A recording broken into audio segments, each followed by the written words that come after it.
મહેસાણામાં આરોગ્ય મંત્રી ઋષિકેશ પટેલની ઉપસ્થિતિમાં 76માં જિલ્લા સ્તરીય વન મહોત્સવની ઉજવણી કરવામાં આવી હતી। પિલવાઈ શેઠ જીસી હાઈસ્કૂલ ખાતે કરવામાં આવેલી ઉજવણીમાં ઋષિકેશ પટેલના હસ્તે પર્યાવરણ રથનું પ્રસ્થાન કરાવવામાં આવ્યું હતું તેમજ વૃક્ષારોપણ પણ કરવામાં આવ્યું હતું। આરોગ્ય મંત્રી ઋષિકેશ પટેલે જણાવ્યું હતું કે લોકો સારા નરસા પ્રસંગે ગામમાં કે ગોચરની જમીનમાં વૃક્ષો વાવે તો આપણે હરિયાળું ગુજરાત બનાવી શકીશું અને હરિયાળી સ્થાપિત કરી શકીશું।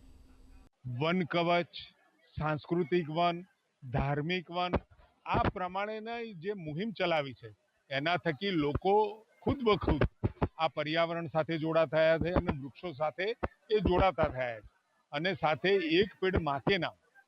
લોકોના હૃદયને ઝંખૃત કરે એવું એક સ્લોગન આપી પ્રત્યેક વ્યક્તિ પોતાના માતાના નામે, પિતાના નામે એને યાદ કરીને એક વૃક્ષ વાવે એ પ્રમાણના એક સંસ્કાર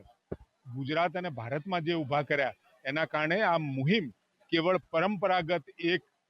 ફોર્માલિટીનો કાર્યક્રમ ના બનતા જીવંત કાર્યક્રમ બન્યો છે।